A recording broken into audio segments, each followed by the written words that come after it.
Welcome, everybody. Hope we're all okay out there. Hope we survived another 24 hours of this lockdown. As always, we've got some great guests on the show today. We've had for the last 2 weeks, I have to say.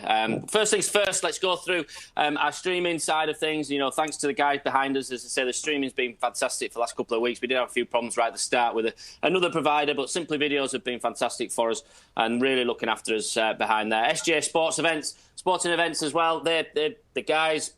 You can find all the information we got, all the other streams we've done, you can find on Facebook. Go on there, have a look. There's some great guests on there as well. Our sponsor today is IMP Media, Tony and Alex Cuthbertson. Thank you again, guys. And again, if you want to sponsor any of these, then you can do. And we will, again, it's all on the Facebook page. We've also got a great prize, and I know Lee will be really interested in this one as well. It's a Sergio Garcia signed Masters flag, which was framed. It's got all the pictures. It's from the 2017 when he won the Masters as well. It's £10 an entry. Again, you can find all this on the SG Sporting Events page on Facebook. There's a little link. Every penny of that will be going to the NHS. So we're trying to raise as much money as we can for the NHS, and thanks for Muffy for that, which is Danny Willett's manager. Again, I'll just add the next bit on for, we keep saying this now, please share what we're doing. Please like our page. You know, you will get the notifications for when we're coming through. And as I say, we've got an hour of fun. We've got some great guests, as I say. We've got our usual duo down there in the bottom. We've got Simon Hurd and we've got Lynn. How are we doing down there, boys? Hurdy first. All good, mate. All good. Did 30 miles on my electric bike this morning. Dicko will like that. Electric? Went up the hill, right, with this geezer. Had all the gear on. Looked absolute. The bike must have been $5,000. I went past him. I put it on 5 just to annoy him up this hill and just like, see you there. We have this conversation every morning, every day about his electric bike. You know, and guess what? And I did 31 mile in my car this morning. Smashed past everyone. With a much higher average speed as well, Linny, I'm guessing on that one. Yeah, exactly. Legs are killing me a little bit, though. I can imagine changing the pedals and accelerator and stuff. It's and next things we've got our guest. He is an Arsenal legend. You know, won everything pretty much in his career. Had a fantastic career down there. And we're going to talk about it today. And thank you for spending time with us today. It's Lee Dixon. Lee, how are you doing? I'm good, yeah. I'd rather be a golfer like those two, or failed golfers like those two. I think we'd all prefer to be doing that one, to be fair. Especially when we see the weather outside at the minute. It's fantastic and it's perfect golfing weather, and we're all missing it, I think. Absolutely. Have you been banished up to the attic? Yeah, I'm in the. We've got a little wife's old office when she was working in the publishing, so I'm just trying to clean it all up. We've got an old, well, it's brand new. We've got a mattress in here. There's all sorts of shite, but anyway, all good. She's got you sleeping up there as well, has she? Yeah. When I'm a bad lad, yeah, absolutely. Yeah, so that's most nights. That's most nights. Is that one? Lee, we're going to talk about your career and things to start with. What we ask every person who comes onto here is one of the first questions is memorabilia. You know, we're all in these little areas. We're all Hurdy's sat in there. He's got his memorabilia behind him as well as there's not a lot there, is there, Hurdy? You know, in my office, not in my house. Yeah. Lee, what's your favourite bit of memorabilia? Have you got anything close by where you are in the office, or what's the most important piece of memorabilia for yourself? Well, to be honest with you, I'm not a big collector. I know a lot of the lads have got stuff in their house and you know, on the wall in their office, and I've never been like that. I've always kind of kept the memory in the head, and so I gave my first England cap to my dad. I gave my first championship medal to my dad. He's got them out somewhere. But if you came into the house, you wouldn't know it was my house at all. I have got probably maybe 2 or 3 pictures on the landing as you kind of go towards the bedroom, and that's about it. So everything else is locked away, and every now and again I kind of, if I'm scraping around somewhere, or I will get something out. But I guess if I was to keep one piece, it would probably be, I'd have to say, I'd have to say probably my first England cap, because that's something, it's really tangible. It's obviously it's a beautiful. I mean, have you seen the England caps? They're really lovely, and that has got a special, because that's kind of like the icing on the cake. And your day job is to try and obviously get some points on the board and earn trophies at the club, especially obviously at Arsenal. But I think when you get recognition from your country that you are that moment the best in that position, then that's kind of like, doesn't really get much better than that. So I'd probably go for my first England cap, which my dad's got. So he's probably sold it, to be honest with you. I'm about to say, I've seen all your gear on eBay. All your gear's on eBay in your house. To be fair, you've actually quite lucky, because you've got it on there. Everybody else has said, it's in the office, or it's in the toilet. You've actually got it on this stair. You know, you've actually been allowed to put some up. You know, most people so far, it's been in the toilet or out of the way somewhere. So you're quite lucky that way. Let's start about your career, Lee. You know, you started in 1980 at Burnley as an apprentice. Another question which we ask everybody, you know, coming into the apprenticeship, how did you know that Burnley was the team for you? And also, what was your first wage as an apprentice at Burnley? Let me just sort this sun out before we go on, because it's just really... Is it burning? Sorry, we're sending that. See how it's shining straight on my massive forehead. To be fair, it's not as big a forehead as Hurdy's, though, to be fair. So. No, to be fair. Is that better? In the north, we have curtains. In the north, we have curtains. Is Ant McPartland your brother? Is what? Ant McPartland? Your brother? Yeah. You've got no chance with these two, have you, really, to be fair? No, I'd keep him in that bedroom if I were you. Where are you? You look like you're sitting on a throne, Linny. Is that a throne behind you? I'm in a bar. I've gone out. Well, that sun's no better because it's still on my face, but as long as you can put up with it, so can I. That's fine with us. Yeah, no, that's absolutely fine with us. What was the question so talking about Burnley when you were an apprentice, you know, how did you know that you were getting the apprenticeship in that time? Because obviously apprenticeships were different than where they are now. And what was your first wage as an apprentice as well? Well, what happened was I was kind of a bit of a late developer in that respect, and I just missed out on signing the apprenticeship forms with Burnley when I was 16, because I kind of went for a trial there, and I got injured when the trial was supposed to be happening.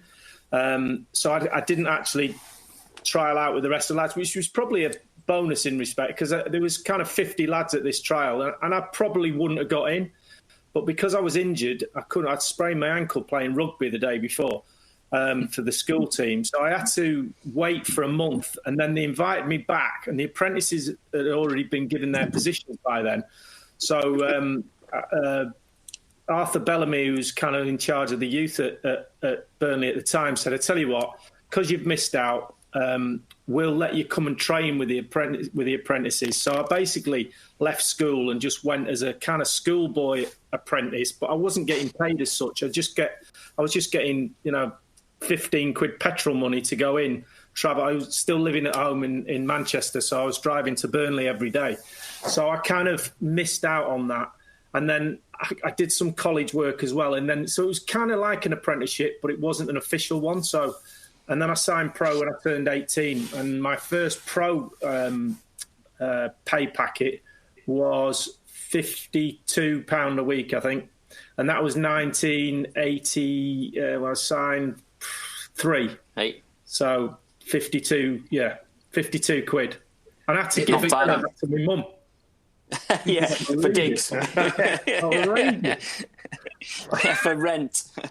It's slightly different now. Your career in the first part, your career really took off. Obviously, you went to Chester, played a lot of games at Chester, but your career really took off when you noticed a bit more when you went to Stoke. How did, going from Chester, Bury to Stoke actually, in your career happened? Was that quite quick? Was it... you knew, was it an agent, or was it just a phone call to yourself that made them decisions back then?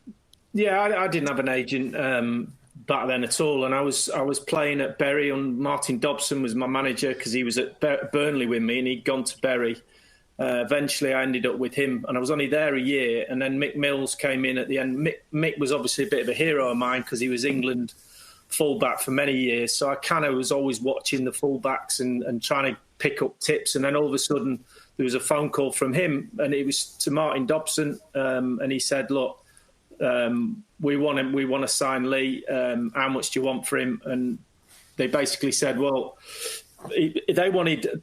I think the fee was about 100 grand they wanted for him, and obviously Stoke didn't have that sort of money, so they said, "Look," and my contract was running out, so I could go to a tribunal as it was then. So we went to a tribunal, and Stoke offered 30.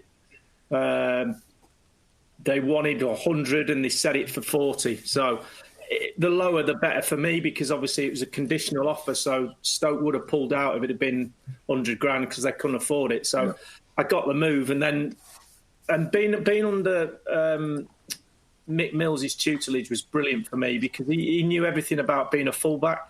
I just used to get the ball and run forward. I was very attack-minded. I couldn't really defend. And he started to teach me the kind of nuances of being a defensive-minded player. Because I started off at Sunday League as a striker, believe it or not. Hurdy, show up. I used to score. If I didn't score 5-6 goals a weekend, I'd had a bad weekend. I scored so many goals.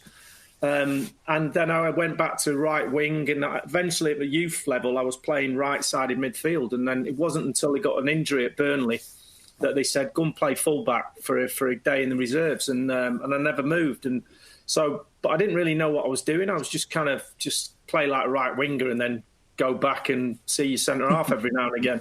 So, that goes on to my next question a little bit, because that's where you and Steve Bold kind of got together, wasn't it? It was Stoke, you two kind of had that, because you were both signed for Arsenal, I think at the same time as well.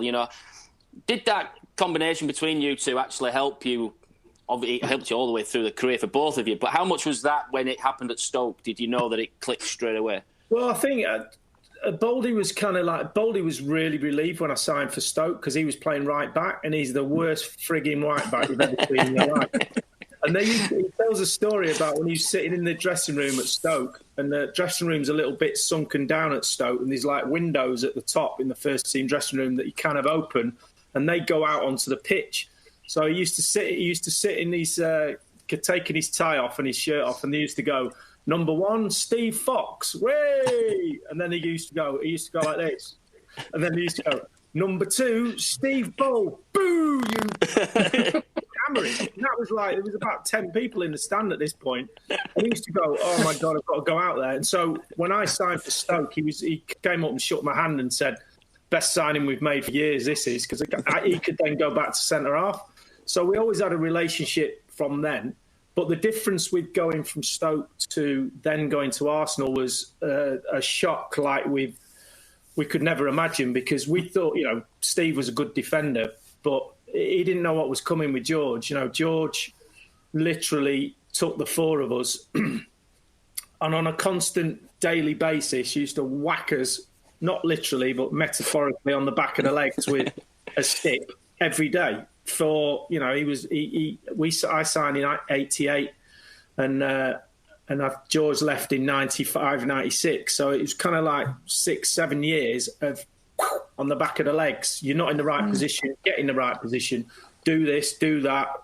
Because the way that Jordan, he got it off Don Howe and it was passed down in the Arsenal way, was we played an inside game. So every time the ball was, wherever it was on the pitch, whoever was the first to the ball had to show the player inside, not outside. If you got beat down the outside of the pitch, you used to get a fine. It was as simple as that. So, and I'd never, as a fullback, a winger would run at me, and I was reasonably quick. I'd go, "Right, go on, off you go down the line, and we'll have a race." And as soon as I got to Arsenal, the first training session, I'm standing there doing a little thing, and then we did an 8v8. And George and Theo Foley, I'll never forget it, kept shouting at me every time the ball went to my player I was marking. He kept going, in this really broad Scottish accent. I mean, I couldn't understand George, a bit like Hurdy. I can't really understand him. It was just in. And I was like, what do you keep shouting in for? And Dave Rocastle, bless him, came up and he said, "Look, when I go to the left back, I show him inside, and then we show everybody to the strength of our team, which is down the middle, and we don't get beat on the outside. And as a fullback, it was even more prominent to show inside, because it meant that you'd block off the whole corner of the pitch where the corner flag was, and you'd show them to the middle of your penalty area. And the centre-half would come out and block, and then he would show inside. The other centre-half would come and block. So our four used to stay as 2 centre-halves and 2 full-backs, and we were always showing inside one way or the other to try and show them into the middle of the pitch. And it was so effective, unless somebody didn't show inside, and then it all fell apart. So that was the key to it. It was all about closing down, showing inside. And that took... everyone goes, the back four this, the back four that. We worked for 10 years doing that. And constantly, it was training was horrific. It was every morning, it was getting in there and it was just, oh, God, we're going to do back four work again. So, but, to be fair, it worked, and it was the basis of whatever, and Arsene, when he turned up at the club and saw this in action, he went, well, I'll leave that alone. And I'll just put a load of brilliant players ahead of them and see what happens. And the rest is history. Well, looking at the, when you won the league, we've got to talk about the 88-89, side of it. We can't not, can we? Really, it's iconic in football. Is that you talk us a little bit about the day, going up. I think. Did Liverpool win the game before 5-0 or something, which made it you had to get two goals as such? Talk us a little bit about the preparation going up towards that game. Well, they were on we'd won the league 2 games before if we won at home against Derby and at home against Wimbledon. We had 2 home games against teams near the bottom. It was quite easy, and we completely fluffed our lines. We got beat at home against Derby 2-1. Tony Adams had a horrific game, and he got turned inside out, left, right, and side by Dean Saunders. Ripped him a new one that day, and it was it's all right because we got Wimbledon on the Wednesday. So we played Wimbledon on the Wednesday and we drew 2-2. So all of a sudden the league's up in the air. Liverpool went and won 5 against West Ham, so it meant we needed to win 2-0 and. Going up on the day it's a bit weird because George decided that we were going to go up on the day. It wasn't an overnight stay. It was an evening game. So why would we go? Why would we change anything? The biggest game in our history. But so we went up on the day. He wanted us to. The trouble was we trained in the morning, and when we tried to get on the coach to go to the game, we couldn't get on the coach because every Tom, Dick and Harry who was part of the club got on all the directors who we thought 3 of them had died. And all of a sudden, they turned up and they were on the coach and was like, what's he doing here? And somebody was sitting in my seat. We all have the same seats. I got back and this director was sitting in my seat. I said, what are you doing? He goes, we're going to Liverpool. I said, oh, you're playing, are you, tonight? You better shape up. He's about 95. I do. Some say he would probably run, but he can run quicker than me now. But everybody was on the coach, so we went up there, and it was kind of a bit. There was also I have to talk about this. There was also the Hillsborough thing that was very prominent in all of our minds. It was like we almost going up there felt as if we shouldn't be going because of what happened with Hillsborough, the 96 that had passed away. It was kind of like, should we really be going up and still playing football at the end with so much at stake? And that's one of the reasons why we handed the flowers out before the game at Anfield, was to kind of show our respects, but also to pass on the kind of the sympathy and say, right, now is it okay if we play? And it was a brilliant idea. It wasn't done for any other reason, that we just wanted to show respect. And I remember handing the flowers over to a lady on the cop, and her saying to me, thank you, and looked in my eyes. And it almost went, she gave me permission to then play against her team and it'd be a fair game. So that was a big moment on that night. And, the game itself is... And we made a documentary about it, obviously, called 89, and which is being shown on Sky Sports on Friday night at 8:00. So don't get it in there. There's been a book as well, I think, and a few other bits which have gone about that. The thing which I remember about that night mainly was obviously Mickey Thomas, scoring at the end and can't do a cartwheel properly. But hang on. Who's that? You're going to tell me that's Mickey Thomas now, isn't it? All right, mate. Yeah, how you doing, mate? No, that was, strangely enough, that was Amy Lawrence, who was one of the co-producers of 89, which is on Friday night at 8 o'clock on Sky. Mickey Thomas scored, obviously, it was like the 93rd, 94th minute. You've got Gianluca Ginette, who throws it out as a back, but he don't even kick it out, which would, in them days, it was pick it up and get it up there as quick as possible. What was going through your mind at that point when it's like, 92nd minute, Lukey gets it and he just throws it out to yourself, and then obviously you score from there. The jubilation obviously after, but what was your thought process going into that last 2 or 3 minutes? Well, don't throw it to me was the first thing that was bringing to mind. What are you doing? Exactly. Because just before that, Kevin Richardson had gone down injured with cramp, and at that point I asked the referee. I said, how long to go? And he, David Hutchinson, his name, and he kind of looked over and he went, it's done. And I went, oh, fuck. And I thought, all right, well, that's it. And then obviously they took the free kick and they ended up the ball going to Barnsley. And Barnsley gets absolutely hammered now by everybody for not running to the corner flag because the game was over, and he got the ball and he went on this little mazy run down the right-hand side. And then he kind of went past Tony Adams, who tried to, side him down. And in the end, ironically, it was Kevin Richardson who just got up from cramp, who was like limping back into the box. And I think Barnsley saw him and thought, well, he can't run, I'll just go round him and score a goal. So he didn't. And everybody has a go at Barnsley. But when the ball, Richo knocked it back to John Lukic. As soon as the ball started going back, John Lukic, John Aldrich was standing, and not many people see this. And you ask John Aldrich about this, because he has sleepless nights about this now. Everyone's going, oh, Barnsley should have done this, should have done that. He's standing in front of John Lukic, and as he pulls his arm back to throw, he shouts my name. He goes, Dicko, and he pulls his arm back, and I'm running up going like that. Why are you throwing it to me? I don't want it. I was going, kick the fucking thing. Sorry. And he goes... And John Aldrich is standing in front of him, and he goes he puts his arms up to stop the throw, which would have been a free kick, another 30 seconds gone, and that would have been it. It would literally been over. And if you watch him, he goes like this, he puts his hands up, and then he goes, and he pulls them down because he didn't want to get a booking. I wish he's had a booking now. And you can see him go like that on the thing, and then he lets me throw it out, and then... Obviously, I, for once, didn't shank it into the Kenny Dalglish stand as it is now. And it just... But when I looked up, I had Smudge coming short. And I was like, why is he coming short? Just go... I've only got one ball. I'm going to hit it as hard as I can down the middle of the pitch. But he'd come short to show, because that's what he did. It was kind of... That was George's team. There was certain things. When I got the ball in that position...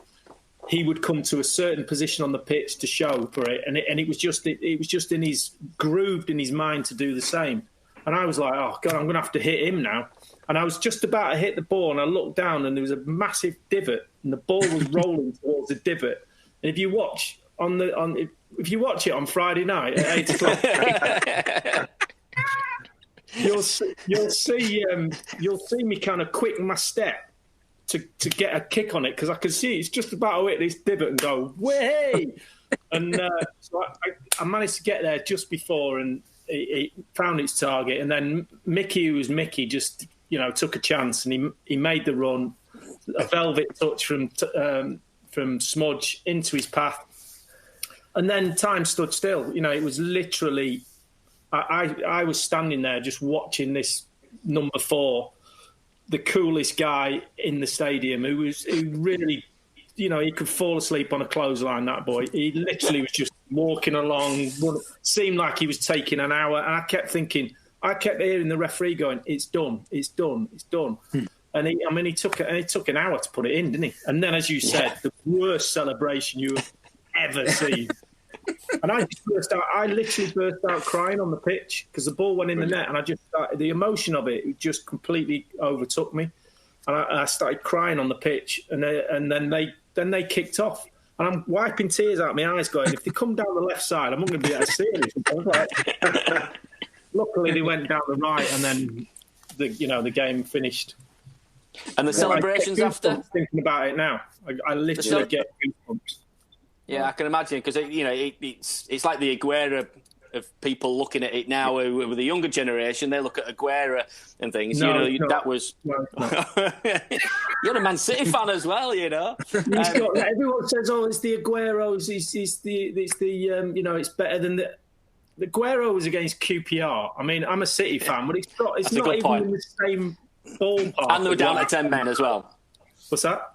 And QPR were down to 10 men as well, because Joy Bartley decided to have a fight with people. So I take it back. The celebrations after, you had a good dressing room. It's renowned for Arsenal having a good dressing room in that. What was the dressing room like straight after the game, and obviously the coach journey back down to to London? Well, I have to say that what happened after was the biggest regret of my footballing career, because and I tell this on the documentary that's on Friday night, actually. Is that 8 o'clock? But this is in the outtakes at the end.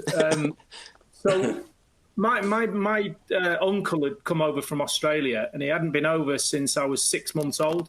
So I had literally seen him once in my lifetime, and he was over. I'd seen him a couple of weeks earlier, but he was due to go back home on the Sunday. The game's on the Friday night. So my mum had organised a big party on the Friday night after on the Saturday. I don't know what's going here. So she literally said, "Oh, we got a party for your uncle because he's going back to Australia. You probably never see him again in your lifetime." And I went, "We're playing Liverpool for the Championship, Mum." She went, I don't care if you're playing Man City." She was like, I went, but sort of deep down, I thought, we probably won't win anyway, so it's going to be miserable. So I might as well just go to the party. So obviously, we did win. And I stood outside the gates at Anfield with my brother and his friend, waving the lads off on the boat going back to London. Thinking my mother's got a lot to answer for. And they were all hanging out the windows going, "Come on, it's your last chance." And they were opening the door, and I was going like that. And my brother went, "My mum will go mad." And I was like, so, cut a long story short, I didn't get on the coach.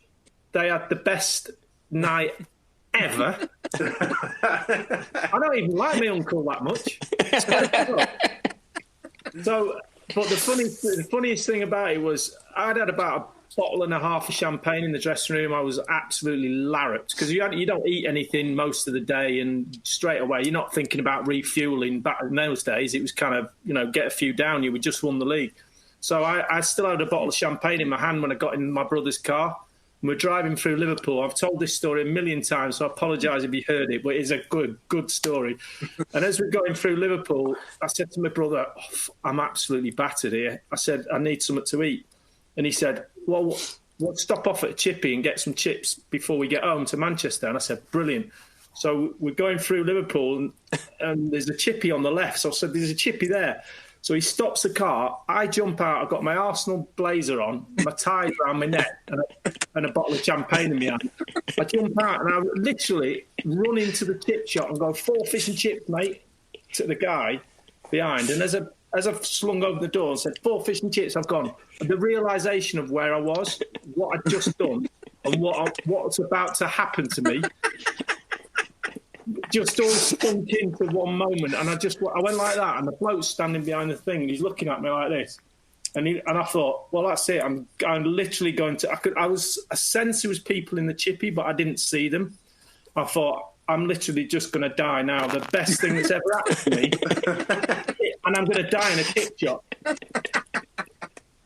I looked at the bloke, and he looked at me, and he went, "That's all I'd like, and have extra chips. We're all Evertonians." And he went like this. And everyone was like this in the chip shop. I mean, we had a party in the chip shop because it was an Everton chippy. If it had been a Liverpool ticket, that's it. It'd have been all over. We wouldn't have been doing this, and I would have missed the documentary on Friday night as well. Yeah, you would have done it at 8 o'clock on Sky Sports. Brilliant. So obviously that year, coming back, George was a big part of obviously Arsenal and things, but then there was a bit of a change when Bruce Rioch came in, and I think, did he change the footballing ethos a little bit, or his first signing was Dennis Bergkamp, who's one of the best players ever to grace the Premiership. To bring somebody like that, he must have obviously had a big influence in your footballing career as well for that short period of time. Well, in all honesty, I don't mean Bruce any bad, but the job was too big for him. He'd come from Bolton. He didn't sign Dennis Bergkamp. David Dean signed Dennis Bergkamp. So although he was manager at the time, it wasn't his signing. And so he takes the credit for that. He was the manager, for fair dues. But he came in and he was in charge of a load of young boys at Bolton that he was kind of sergeant major to, a little bit like George, to be fair, when he first took over. And he tried to come into Arsenal and stamp his authority on things, and he got a lot of senior players there who were seasoned internationals, who were very experienced, and he couldn't quite do it. He couldn't quite fit in. Some of the lads weren't having him. He took on a few of the players. He took on Wrighty, which was like, oh, don't take on Wrighty. You've got to know how to manage Wrighty. And the amount of arguments, I'll never forget, John McGinley'd him off in training.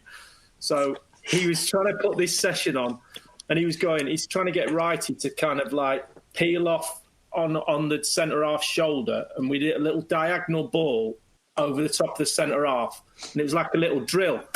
And Wrighty wasn't having him at all. So Wrighty was just like standing there like that. And I said to Tony, this is going to go really well. And we're going, right, Ian, what I want you to do, he said, I want you to peel off and then make this run, and we'll put this little diagonal ball in like that. And Wrighty's standing there going, right. So as it got fed to, I think it was me who was knocking the ball in. As it got fed to me, sort of right, he just like made a straight run, and I knocked him in, and I think he scored or something, but it wasn't what Bruce was wanting, and he was like, no, stop, we'll do it again. Right, he's like, I just put the ball in the net. Don't you want me to put the ball in the net? He goes, I want you to make this run. He goes, I don't need to make that run. It's a stupid run. I can go there and just put the ball in the net. Why are you making me go over here? And he was getting more and more heated, and we were all going like this.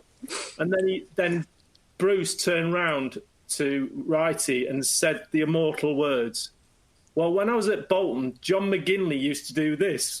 And Wrighty just went, he looked at him and we all went like that. Oh, God. We all going, he's just John McGinley'd him off. And it became an actual thing that we go in the game. I used to wind Wrighty up after that and just go, right, could you just make the John McGinley run, please? And he used to go.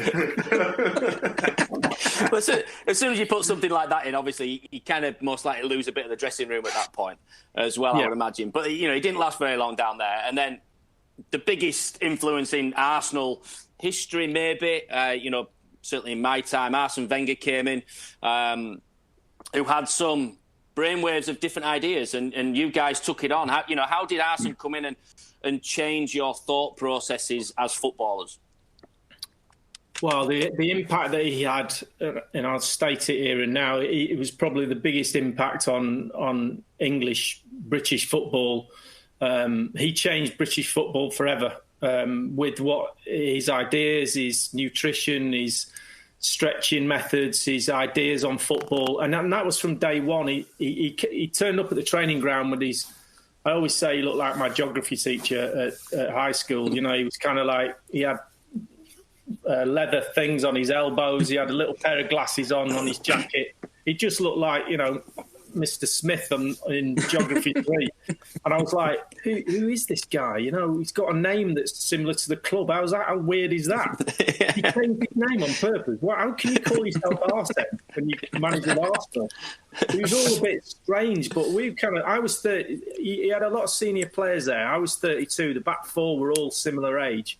Dave Seaman the same. So he had a lot of experience there. We'd won, quite a lot of stuff. We knew what we were doing. We're all internationals.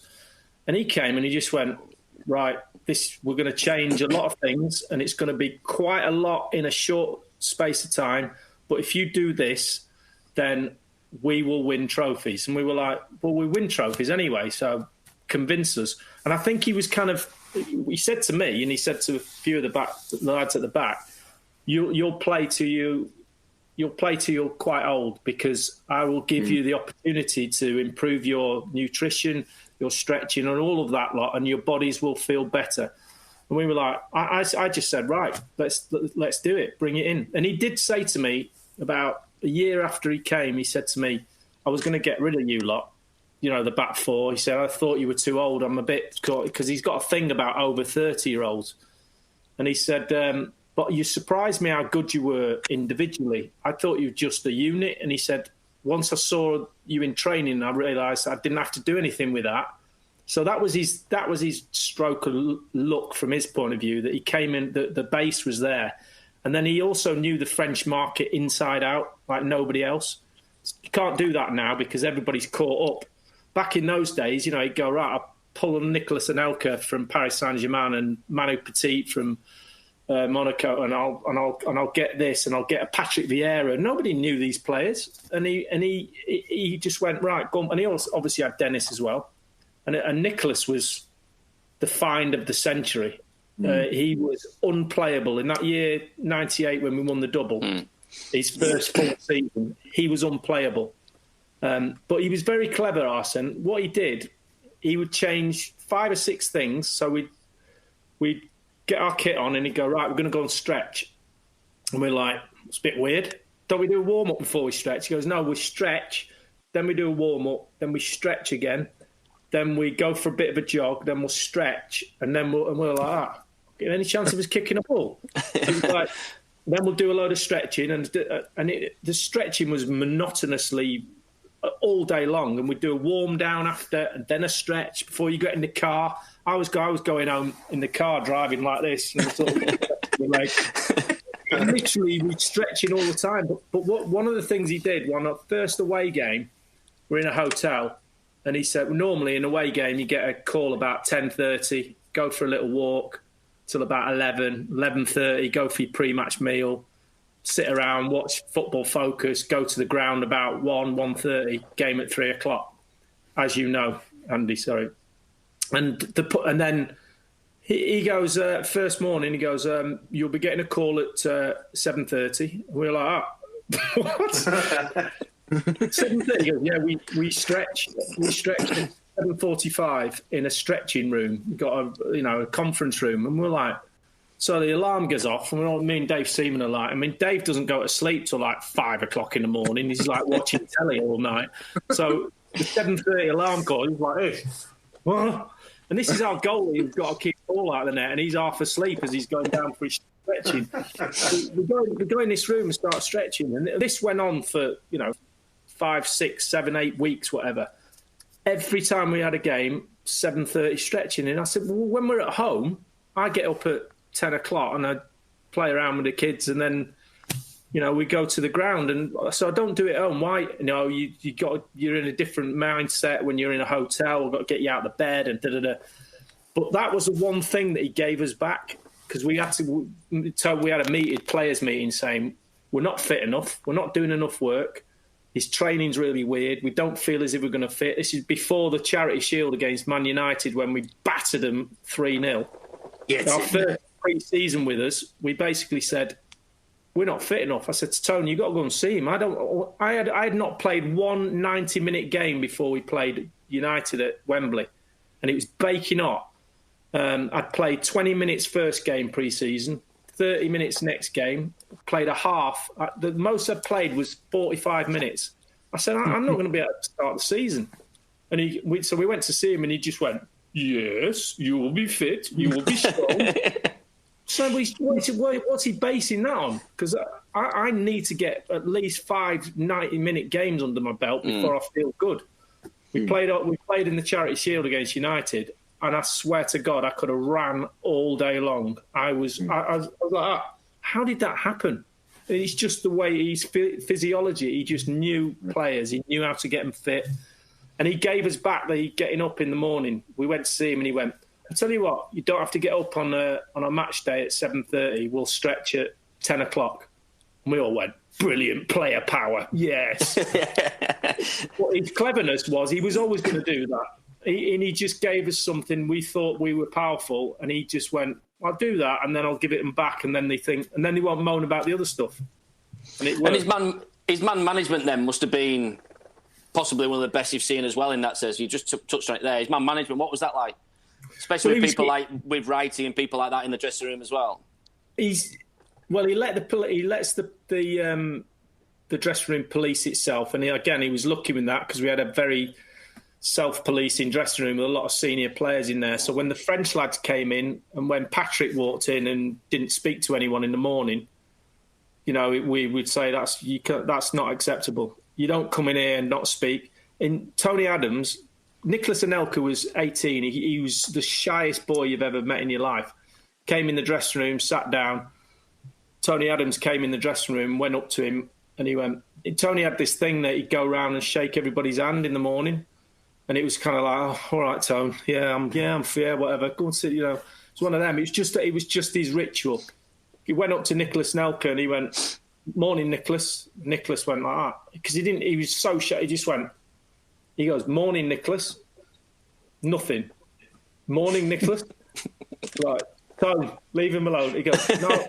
So he used to do it to him every morning until he said good morning. And sometimes Nicholas would be like 15 minutes. He'd be like, oh.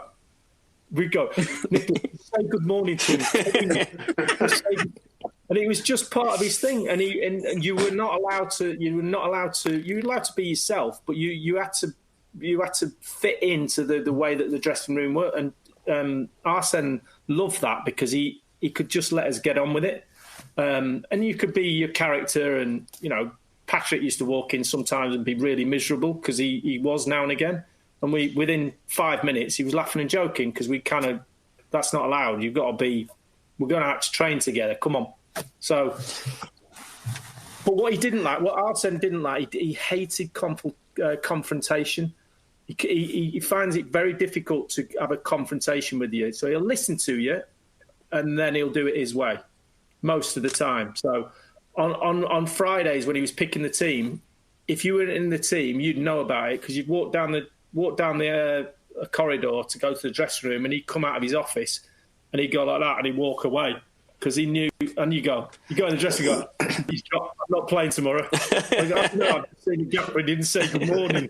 He couldn't handle it. And the team sheet would go up, and he'd be like, yeah, I thought so. Let's talk about 01-02 as well, when you won the league at Old Trafford. We touched on it earlier on, you're a Man City fan. That in particular must have been, and obviously the rivalry which was going on between the two teams as well at that point, because there was a big rivalry in that point, particularly with Keane and Vieira in particular, two great players. Talk about the 01-02 at Old Trafford winning the title there. How important was that for you as a Man City fan?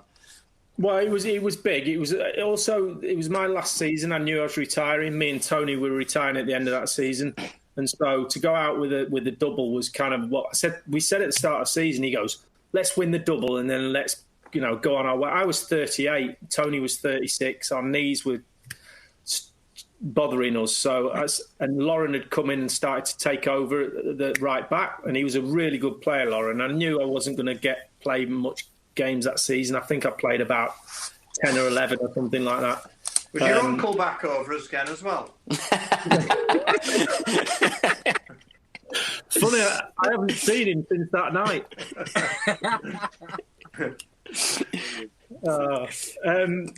So he I wasn't playing that night, and the really big thing for me was to get on the pitch if we were going to win. And the fact that we went 1-0 up, and I must have warmed up 27 times trying to get on. I was walking in front of the dugout like that going. So every time he was trying to see, man, Dicko, get out of the way. No, remember me? Put us on. Anyway, he put me on with about 2 minutes to go, and I'm standing there and I'm going, this is it. I'm going to get on. I'm going to save a goal line clearance. and I'm going to be a hero. We're 1-0 up. It's all about me. And we had that gold kit on at the time. It was amazing, really lovely gold kit with Sega on it or whatever it had on it. And I was stood on the pitch going like that. I'm looking at Lauren going, he doesn't look like he's struggling. He's having a really good game against Giggsy. Why is he putting me on? But I don't care. I'm getting on. So I'm looking at, and Lauren kind of looked at me and I went, "You're coming off, mate. I'm coming on." The ball wouldn't go out of play, and I'm like, "Somebody kick it out, will you?" And then he goes like this. Arsene went. He leaned into my ear and he went, "Go and play in midfield." I went, "What?" Go and play midfield. I think you can do a job. I went, "Have you seen me play in midfield?" He's about to win the league, and he's like, there's about 3 minutes to go, and it was like, a goal from them, and it makes it, we don't win it then. So it's kind of like, midfield, right? I'm going to score a goal. I'm in. So I get on. Lauren I go and play in front of Lauren, and within 20 seconds of getting on, Ray Parlour goes down the left, beats someone. I get in the box. He squares it to me. I score. It's not at the Stretford end, it's at the other end. I score at Old Trafford 2-0. Here, you literally, I'd still be running around there now. I would have literally just been going like that. And he didn't square it, and he shot, and I didn't even touch the ball. But as soon as the final whistle went, that was it. It was kind of like, I probably stayed on the pitch for, the lights went off, I know that, an hour and a half. I was just properly milking it. and I'm guessing, as Lily just mentioned there, that your uncle went over this time and you won't want having a party. So what was the party like on the way back on this one? Yeah, it was pretty good. I remember going. Yeah, it was good because we ended up because we always used to go back straight away wherever we were in the world. Straight after a game, we never stayed overnight. When we won the Cup Winners' Cup in Copenhagen, we went home that night. I mean, that was the best night ever in Copenhagen. And George went, "Get on the bus, go to the airport, we're going home." I was like, "What do you mean? Why don't we just stay in Copenhagen?" Anyway, we always went home. So I can't even remember where we went in 2002, to be honest with you. But it was good. It would have been good. Exactly. We're gonna go on about some golf stuff as well. Hurdy, I'm going to bring you in for some questions as well. So I'm going to pass Hurdy onto you now, Lee. So he's going to come in with a quiz for you. A quiz for me? Quiz for you. Yes. Quiz. Right. I'll literally get none. I won't get any right, I'll tell you. Don't worry. If you have got I'm going to ask you the first one, which we both know about. We played a lot of golf at Brockett Hall. And the old owner, Lord Brockett, went to jail. Why did he go to jail? Didn't he throw all his Ferraris in the lake or something? Yeah, endurance scam. Fraud, correct and right. You see, you're not that bad. Did he? Fraud with cars, hiding his cars. Yeah, he had a load of cars. Yeah. Are they still there? Should we go with a metal detector? A little bit of a renovation job. Yeah, about 15, probably 20 years ago, me and Dick used to play around. Lovely place, wasn't it? Lovely place. And just went over the last few years, it's gone downhill a bit, I'm told. I don't know if you've been back recently, Dicko, but they say it's gone down. No, I haven't. They're now minis and stuff. Yeah. There's no bunkers, you've got to turn over cars. Yeah, so he went to jail for fraud. Anyway, right. In 1994, Arsenal v Leeds at Highbury. What score did Leeds beat Arsenal? 94? Yeah. I can't remember you ever beating them. I'll tell you who scored. Missinga, Brian Dean. Was it 1-0 then? It's not very good at maths. Go on, 94? 94. I can't remember you scored. I can't remember you ever beating us 2-0. We beat you 3-1. Missinga Dean, his 3 goals. Oh, I thought that was his nickname, Missinga. I did as well, actually. Missinga, you crank. I was in. I didn't play in that game. I was suspended for violent conduct. Exactly. Yeah. What year did the Emirates open for its first game? 2006. What game was it? Not that it's a question. Do you remember what it was? Because you might have played the game. Dennis Bergkamp's testimonial, and it was my last ever football match. Correct, yeah. And I set Thierry Henry up in the 23rd minute with a little chip over the top. And he scored. I remember. Yeah, you got me a ticket for that game. That was my first ever game at the Emirates. And did you pay for it? Yeah, no, I probably gave you a dozen balls or something like that. Linny, some things don't change. Right. I asked this question to a lot of people, and it's 2012 Olympics, going back to the Super Saturday. Which athletic sporting won 3 golds? Who were they? Name the 3 on that Saturday, track and field. What, the 3 events or the 3 people? 3 people who got gold. Kelly Holmes. I don't know. Come on, think of hey, I've got one for you. Oh, yeah. Mo. There you go. I knew Mo. Long jump, Ginger. Rutherford. Don't tell me. Rutherford. No, I said don't tell me. All right. Well, if I had given you more than giving you nearly the answer, right. And this was a girl. She was a heptathlon, I think. Heptathlon? Yeah. What's her name? Yeah, I do know this. Yeah, I do know this. The face of the 2012 Olympics she was, wasn't she? Yeah. I just played golf with her recently. She's from Leeds. She's from Sheffield, isn't she? Sheffield, yeah. Yeah, I've forgotten her name. Gave you a good impression at golf course then. Oh, yeah. She beat me at golf as well. She beat me at golf. Did she? Is she not bad? What's that? Is she any good? She's all right, actually. All right. What's the second name? Jessica Innes. Oh, Jessica. Told you I was no good at quizzes. I love. Nice to meet you. After you finish, I love. Good round. No, I obviously called her Jess, didn't I? Didn't call her. All right, big time. Right. This is a question again about St Albans. Are you ready? Yeah. Where was Sam Ryder a member of, and he was, as we know, the founder of the Ryder Cup? Verulam Golf Club. Come on, son. Get in there. Verulam Golf Club, yeah. Yeah, Verulam Golf Club, just down the road from our old Ouse. Who won the Open golf question and the Open Championship at Carnoustie in 2018? Right. This year. What we know?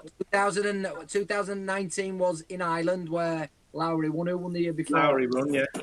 Yeah. Two history for you. Who won the 18 one? I can't remember. Stenson. No, that was 16. Was it? Wow. I watched that on the telly the other day. Yeah, that was up at, was that Troon or what was that on the beach when he beat Mickelson, that one? Yeah. Yeah. Who won it? Wait, Lenny can't remember. How am I supposed to remember? Italian? Jordan Spieth didn't win that one, did he? Molinari, yeah. That's the end of the quiz. You did absolutely shite. Well done. As predicted. One quick question, cuz before Alex comes in. One of my pals asked, you were with the BBC for a long time. Was there any reason why you left the BBC to go to ITV? Was it better for your career? Was it?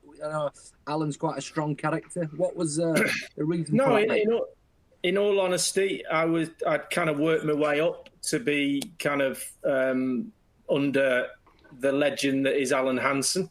No way. No way. There's no way that you. No. Peace and power.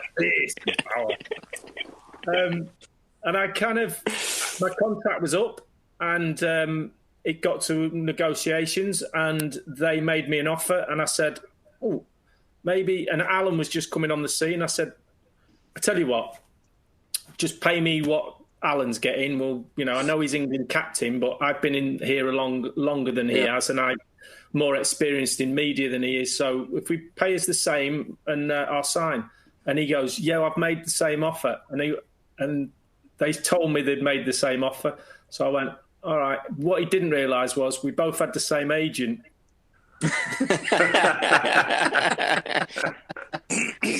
The rest is history. And also, ITV had a lot of live football there. My old boss, Niall Sloan, had left the BBC to go to ITV.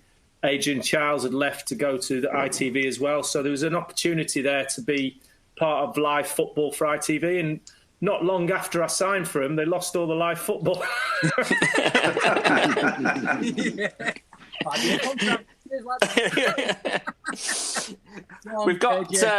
We've got AJ down there as well, Lee. He's going to come in with some questions which have come on through Facebook and Twitter and things for you as well. Okay. So AJ, over to you. Hi Lee, how you doing? Hello, mate. You all right? Yeah, good, thanks, mate. Good. Good. Lee, Scott Oxley asks, which winger did you hate defending against the most? Well, I always say my hardest opponent was Ryan Giggs. Over a period of 10, 11 years, I played against Ryan a lot. And I always say he was my hardest opponent. And on the flip side, he always says that I'm his hardest opponent. So I'm not quite sure how that works out. But he was just brilliant at everything. And he never gave you a minute. You didn't... certain wingers you can kind of work out early on. You can go, right, there's certain wingers that you can bully in a nicest possible way. There's other wingers that you need to watch their trick. They've got one trick, so as long as you sort that out, you're okay. There's other wingers who are just fast. So you go, well, I'm in a running match today. So you can kind of know what you're coming up against. With Ryan, got everything. Quick, brave, can't kick him off the ball. He doesn't cry when you kick him. He doesn't shirk his responsibilities. He tracks back. He's decent in the air. Not got a particular trick, which makes it more difficult. If someone's got a step over, you can kind of go, well, when I know the step over's coming, I can work out where he's going to go. With him, he just used to move the ball with his feet as he ran, and he was kind of quicker with the ball than he was without. So Ryan was. You had to, as soon as the United fixture came out, I'll go, right, I've got him on Saturday. I got to bed an hour earlier, go at 9 instead of 10, because I knew I was in for a bit of a torrid time. Yeah.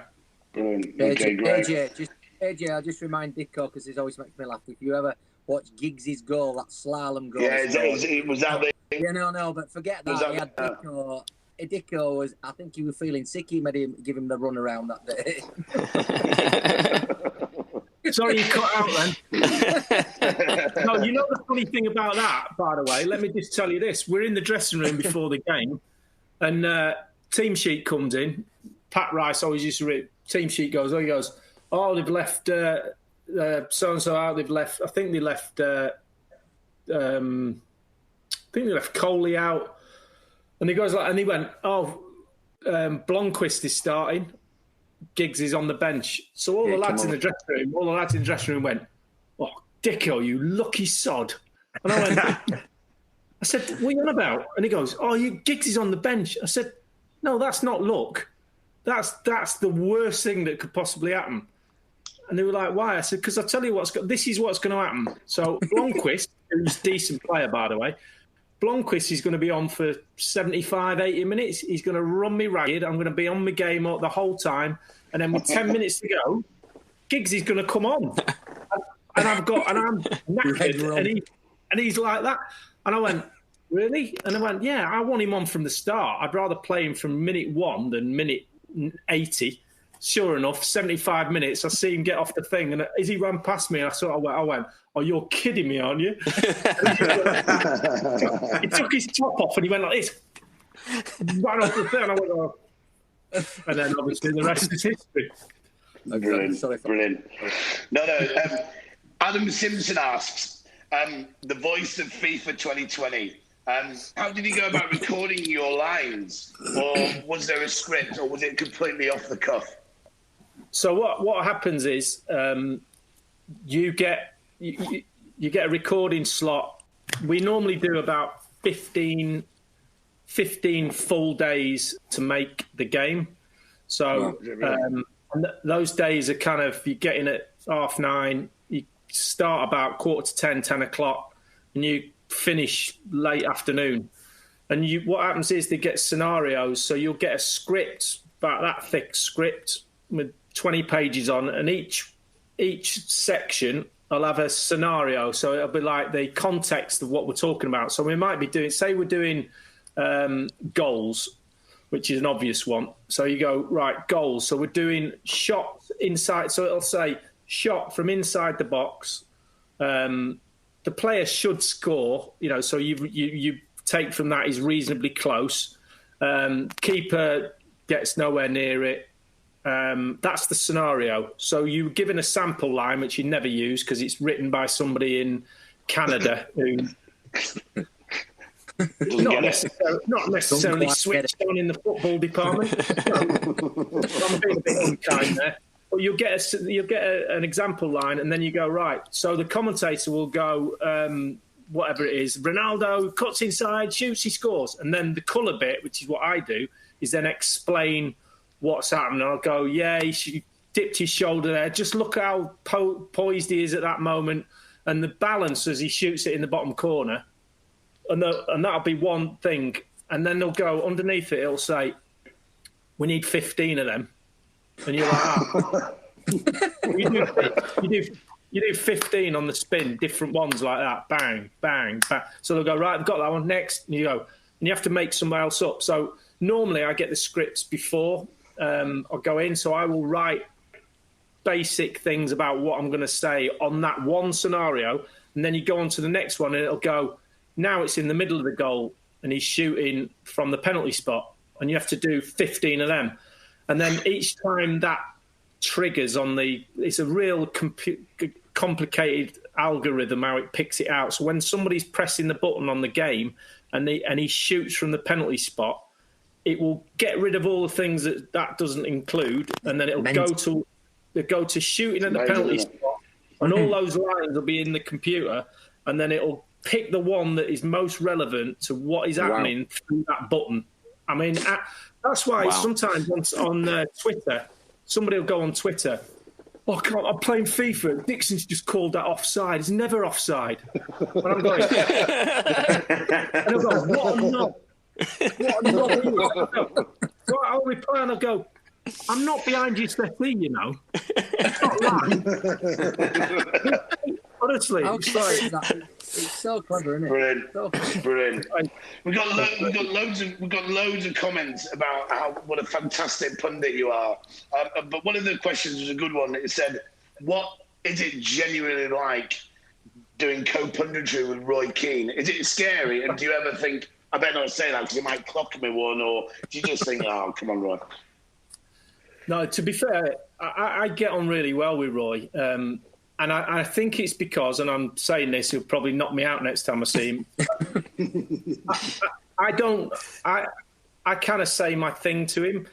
And I think a lot of people are quite wary of him, I guess scared is the right word, because they kind of, you don't know what's going on with behind the eyes, to be honest with you. So you kind of like, I just go, right, this is how it is. You're kind of coming into my world now, because I've been doing it a long time, since 2002. And even before that. So I've been doing the media stuff a long time. So I've got a set way of doing it. I like to be analytical. So when we're doing a show together, say we did a Champions League show with Mark Pugac. It's hilarious. I think City were the team who were playing. And we're in an advert.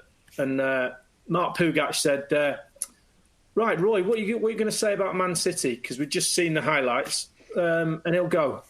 He goes like this. He goes, do you know what? I'm going to give him a bit of toffee. So that means he's going to be nice about him. He's going to give him a bit of toffee, a little treat. So I'm going to give City a bit of toffee. They played well tonight. So I'll go, okay. So I know he's going to say that. And he asked him first. So I'll think of something the opposite of that and think, well, what didn't they do well? And I'll kind of say, well, don't you think they didn't do this very well? So we've got a bit of a conversation going. So that's how I would work with Roy, for instance. So we come back from advert and Mark Pugac goes, so, yeah, nice to join us back. And Roy, so City, what did you give us your thoughts? So I'm sitting there just about to go. And he goes, he looks at Mark and he goes, and he absolutely ripped them to pieces.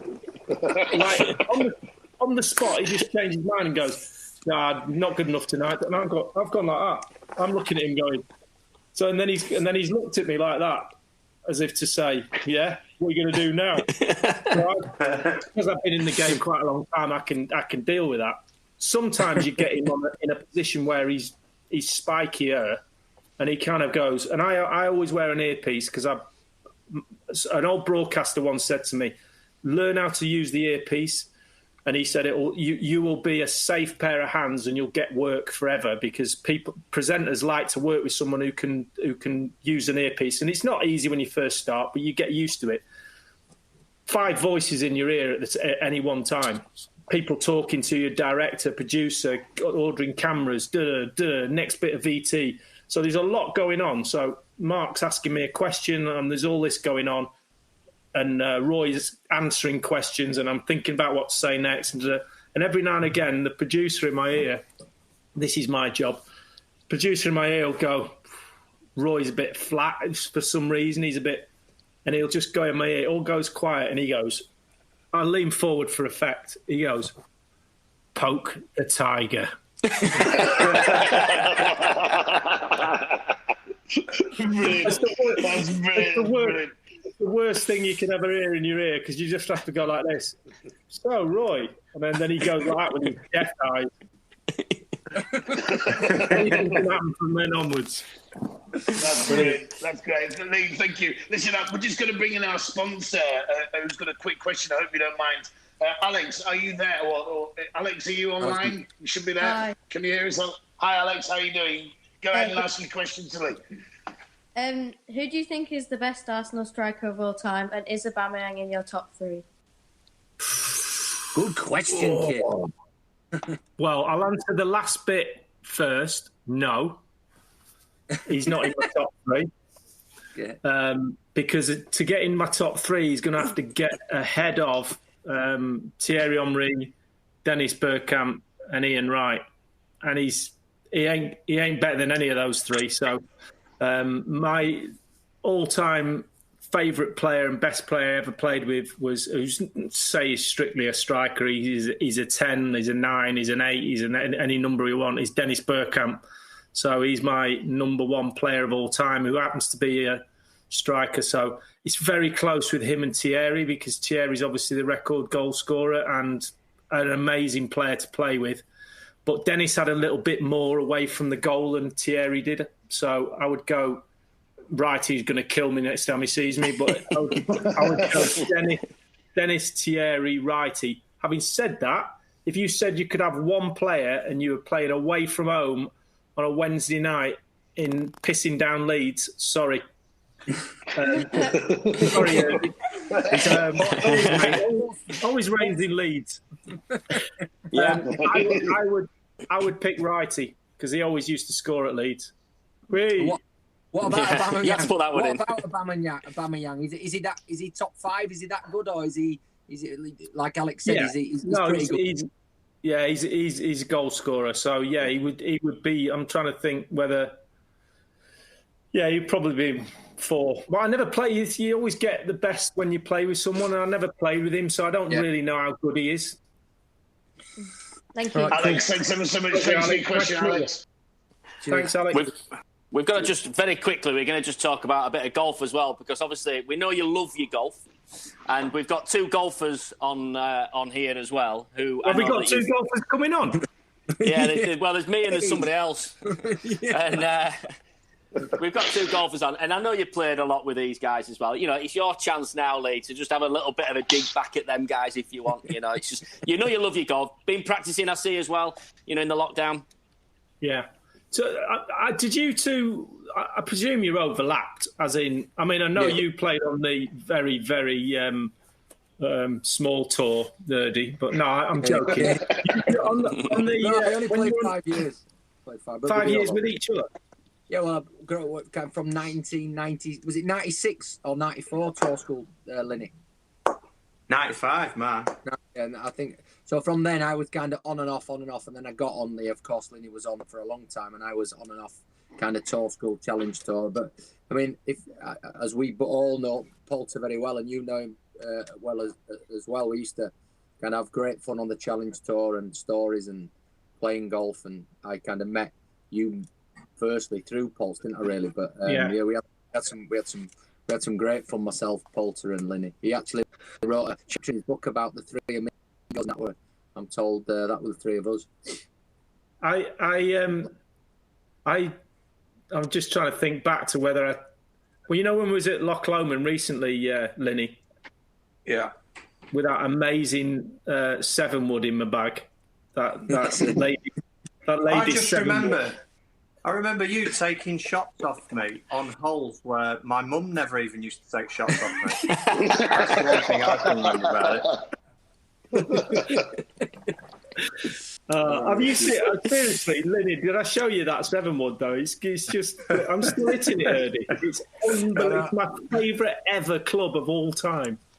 He's got an old 7-wood of mine. Is it 7 plus? Was it a 7 plus? It's like a 5-wood shaft, and used to just knock it 220. Perfect. That's it. It goes 220 like that, and it lands with like a butterfly with sore feet and all that. It just goes like that. Ooh, it's amazing. If ever I lost that, if ever somebody pinched it off me, I think I'd give up golf. Because I hit it out of bunkers, I hit it out of rough, I hit it out of anything. I putted with it before as well when I've had the hit. Well, how many hole-in-ones have you got, Lee? How many hole-in-ones have you had? I know the boys have mentioned theirs. How many have you had? How many have they had first? I've had a few. 9. 6. Yeah. 5. You've had 9. Who's had 9? I had a load as a kid when nobody were watching. 2. I've had 2 in a row. No, I had 9. I had 3 on the Challenge Tour, and then I had none on the European Tour, and just growing kind of then. But have you had one, Dicko? Haven't you? Yeah, just one. I had 7 wood. What's that? 7 wood. on the Duchess, on the 16, the par 3. Yeah, I remember. Yeah, and it was in the club championship, and I was. It was 2 rounds. It was the morning round the Duchess, and I was having one. I was playing off 3 at the time, and I was probably 14 over, having to go out in the afternoon and play as well. I didn't want to, and I had a 9-iron, and it spun in the hole, and I finished that morning round. My score was 6-1, 6-6. I'm out of there. 2 questions we always ask as well, Lee. We ask two questions right at the end. One is, who would be the person who would get you into the most trouble on a night out? Hurdy. we used to go to a local pub up the road from him, but that was tame, that is for sure. What now or back in the day? Just whenever. Yeah, I'm sure in that Arsenal dressing room there's a few people who could take you out for a good old night out. I think in drinkers there. Obviously, he's not drinking now. Obviously, but Tony was. Yeah, you'd stay away from Tony in his heyday. That was definitely an accident waiting to happen. And the other one would be the 4-ball. What would be your ultimate 4-ball, dead or alive? Dead or alive, I would go. I can't mention them two, but that would be. I would want to have fun, so I would probably go. Yeah, do you know what? I'll do 2. I would do Hurdy, Linny, and Poulter, and me, obviously. That would be a laugh. Yeah. And then I would go. I don't know if he plays golf, but I'd love to have spoke to Muhammad Ali. I don't know if he plays. Yeah. Tiger and Sevi. Yeah, fantastic. As always, Lee, thank you very much for your time. I know we've gone over to what we normally would, but I think everybody was enjoying it out there, and some great stories, mate. Thank you very much for taking the time out and coming to join us on this Wednesday afternoon. And hope lockdown looks after you, and we'll be back out playing football soon. And we'll all enjoy the game we all love. So thank you, Lee. Really do appreciate it. Later. Thanks, guys. thanks as always to our streaming people back there who are listening behind us and making sure that we're all okay, which is Simply Video.